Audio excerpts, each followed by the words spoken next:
Coming up on Mountain News this morning, here in Kentucky, politicians and political pundits are remembering Charlie Kirk after he was killed during one of his campus debates. And Kentucky's Disaster Prevention and Resilience Task Force met discussing potential risks in the Commonwealth to mitigate the destruction natural disasters leave.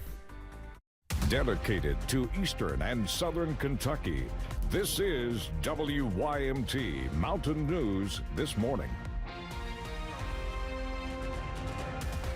Good morning, I'm Caroline Mueller. It is 6 a.m. this Thursday, September 11th. Let's check in with meteorologist Megan Dusmel for a look at your forecast this morning. Megan, I've really got no complaints with the weather you've been bringing us these past few days. I mean, it has been nice. I have some complaints with the beginning of this week, but for right now, I'm very happy with this forecast. Didn't feel too bad as I went out the door this morning, and it's going to feel great this afternoon. So let's break into what you can expect. As you're heading out the door, take a look at those temperatures. 50s, some folks upper 50s, other folks in the 60s this morning. Not much fog is out and about this morning either, so just another piece of good news. This afternoon we are going to see a mixture of the low to mid 80s, which is slightly above average for this time of year, but definitely not bad at all. And we're staying nice and clear this morning. A little bit of rain just southwest of us, but we're staying dry as for now. Might see some rain popping up for Campbell County, but all in all, not too bad of a day. Caroline. Sounds good, Megan. Thank you. There was another school shooting yesterday. 2 students were shot and critically injured at a high school in Evergreen, Colorado. The shooter, also a student, died from a self-inflicted injury. Officials say the shooting happened on school grounds outside of the building. This marks the 47th shooting at a school in the U.S. so far this year. Now to the shooting death of conservative activist and influencer Charlie Kirk. This morning, authorities continue to search for the person who shot the 31-year-old in front of a crowd of thousands during one of his campus debates at Utah Valley University. Police say they do believe it was a targeted attack. CBS News' Jared Hill is in New York with more on the tragic incident and the outpouring of tributes for Kirk. Conservative activist Charlie Kirk tossed hats into a crowd of thousands, settling in at Utah Valley University for one of his famous campus debates. He was taking a question about gun violence and mass shootings when a single shot rang out, piercing Kirk's neck. He later died. He just fell backwards, and then we ducked and hid behind some stairs. This morning, a manhunt is underway for the person who shot the 31-year-old husband and father of 2 young children. I want to be very clear that this is a political assassination.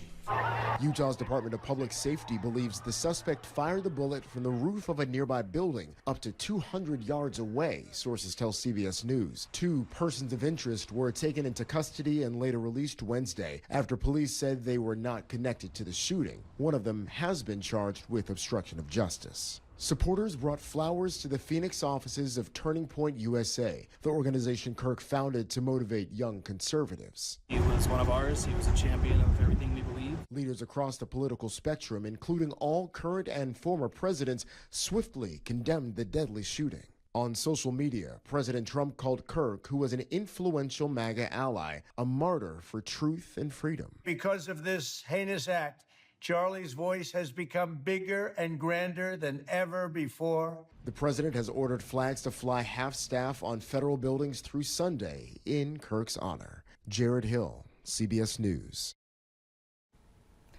Utah's governor pointed to recent acts of political violence targeting prominent Democrats and Republicans, saying our nation is broken.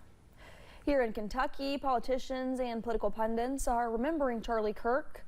The conservative political activist was no stranger to Kentucky. In 2023, he spoke at the University of Kentucky. Most recently, he had weighed in on the open U.S. Senate race to replace Mitch McConnell.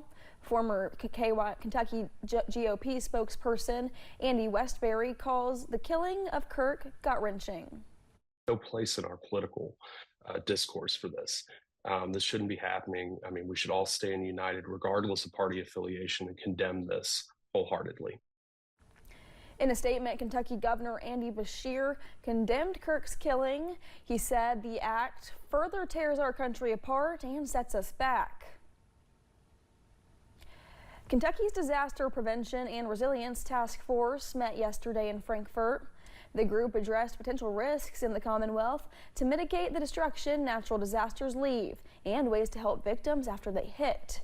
Several organizations presented data and proposed prevention plans.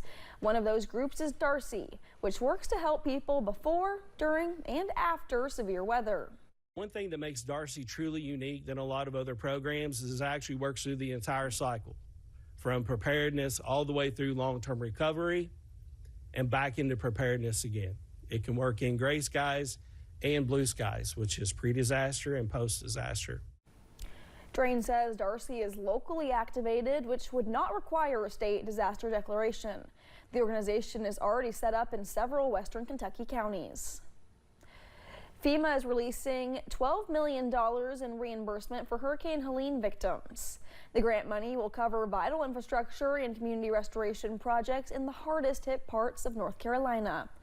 Homeland Security Secretary Kristi Noem said the disbursements are part of a broader $322 million FEMA commitment to rebuilding after the hurricane. Experts estimate that Helene caused more than $200 billion worth of damage. Yesterday marked the official peak of the Atlantic hurricane season, but you wouldn't know it from the calm conditions. Normally, we would have had about 8 named storms and 3 major hurricanes by now, but we've only had 6 named storms and 1 hurricane. CBS News meteorologist Rob Marciano says a lot of warm water at the start of the season had many predicting a busy year. Active season, we've got that warm water, but there's atmospheric things happening that are limiting these storms from developing. Very big subtropical high, larger and stronger than usual. A lot of sinking air, very stable air here. That coupled with dust coming off the Sahara, and a lot of that's been going on. And we have shear as well. All of this is limiting tropical storm development. The long-range forecast does suggest a hurricane could form sometime next week. The next named storms will be Gabriel, then Humberto. Experts say climate change may be reducing the number of storms, but increasing the strength of those that do develop. Memorial events are being held today nationwide as the country remembers the nearly 3,000 people who died on September 11th, 2001. It's been 24 years since the terror attacks, a moment the nation will never forget. Nearly 3,000 people were killed in the attacks after terrorists flew planes into the Twin Towers of the World Trade Center in New York, the Pentagon in Northern Virginia, and a field in Pennsylvania where those on board Flight 93 stopped another plane from attacking the U.S. Capitol. Red states and blue states, we were just human beings helping one another. Today, President Trump will mark the day at the Pentagon before attending the New York Yankees game in New York. Governor Andy Beshear is planning to host his customary Team Kentucky update today from Frankfort. The briefing will kick off at 12:30 p.m. at the Kentucky State Office Building. The governor will discuss an array of topics as well as commemorate the anniversary of 9/11. Nearly $57,000 in emergency road aid funds is going to the Perry County Fiscal Court. The money will be used to repair a slide on Hunter Lane. Transportation cabinet officials say the slide is located southwest of Kentucky 476.